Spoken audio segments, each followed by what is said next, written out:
صلی اللہ علیہ وسلم۔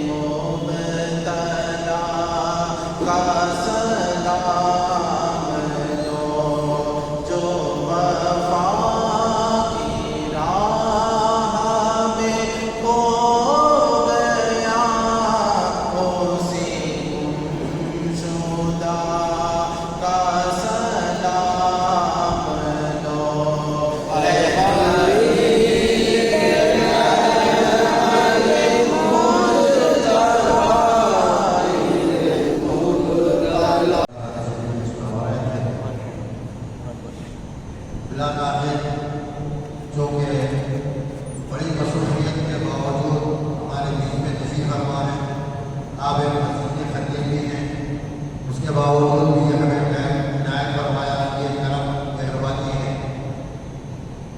میں حضرت علامہ مولانا مفتی حافظ محمد خالد علی قادری الازہری کامل جامع جامعہ و خالص جامع ازہر مصر اور نائب شیخ الادب جامع نظامیہ سے میں ادبت گزارش کروں گا کہ وہ جشن غوث الورا خواجہ غریب نواز فاؤنڈیشن کی جانب سے منعقد کیا گیا ہے۔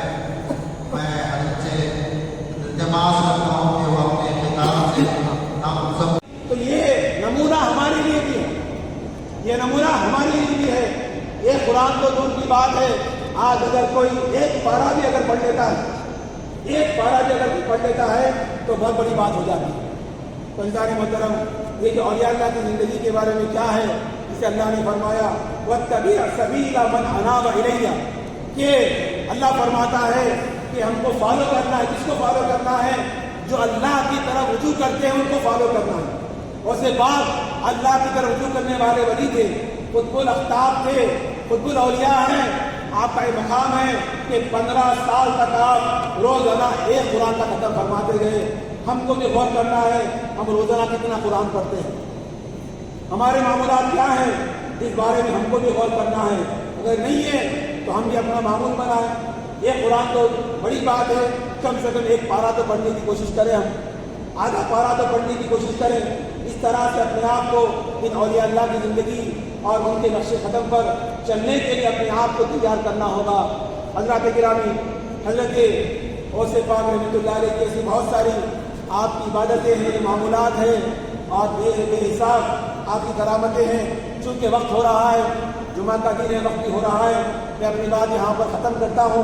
لیکن میں آپ سے دوبارہ کہنا چاہوں گا کہ حضرت پیران پیر سیدنا عبد القادر جیلانی رحمۃ اللہ علیہ کی زندگی اور سارے اولیاء کی زندگی ہمارے لیے مشعل راہ ہے۔ اس پر عمل کرنا ہمارے لیے بے انتہا ضروری ہے، بے انتہا ضروری ہے۔ اگر انسان کے سامنے کوئی نمونہ نہیں ہوگا تو وہ کدھر بھی جا سکتا ہے۔ جیسا میں نے شروع میں کہا تھا، انسان کدھر بھی جا سکتا ہے، تو ضروری ہے کہ ہم ان اولیاء کی زندگی سے واقف ہوں، ان کے نمونے سے واقف ہوں، ان کے معمولات سے واقف ہوں، ان کی عبادتوں سے واقف ہوں۔ آپ کو پتا ہے حضرت سیدنا عبد القادر جیلانی رحمۃ اللہ علیہ کئی سال تک ویرانوں میں جا کر آپ عبادت کرتے رہے، کئی سال تک عبادت کرتے رہے۔ نمازوں کی پابندی ایسی، نوافل کا ایسا اہتمام، اس کا ہم اندازہ نہیں کر سکتے۔ حالانکہ اللہ نے ان کو بہت بڑا مقام دیا، بہت بڑا مرتبہ دیا، ولایت کے اعلیٰ مقام پر اللہ نے فائز کیا تھا، لیکن عبادت ہے کہ ایسی کرتے تھے کہ جو ہے جس کا تصور نہیں کیا جا سکتا، جس کے بارے میں سوچا نہیں جا سکتا، ایسی عبادت کرتے تھے۔ اور خاص طور پر عبادت کرنے کا جذبہ جو ہونا چاہیے وہ نوجوانی کے عالم سے ہونا چاہیے۔ نوجوانی کی عمر سے نوجوان ٹھان لے کہ عبادت بڑی عمر کے بعد جانے کے بعد نہیں، بلکہ نوجوانی سے عبادت کرنا شروع کرنا چاہیے، جذبہ آنا چاہیے۔ نمازوں کی پابندی کب کرنا؟ بڑی عمر میں ہونے کے بعد نہیں، بلکہ جوانی میں سے جب سے معلوم ہو جائے نمازوں کی پابندی کرنا ہے۔ ٹھیک ہے، اولیاء اللہ کا پیغام یہی ہے کہ ہم شریعت سے جڑ جائیں، ہم دین سے جڑ جائیں۔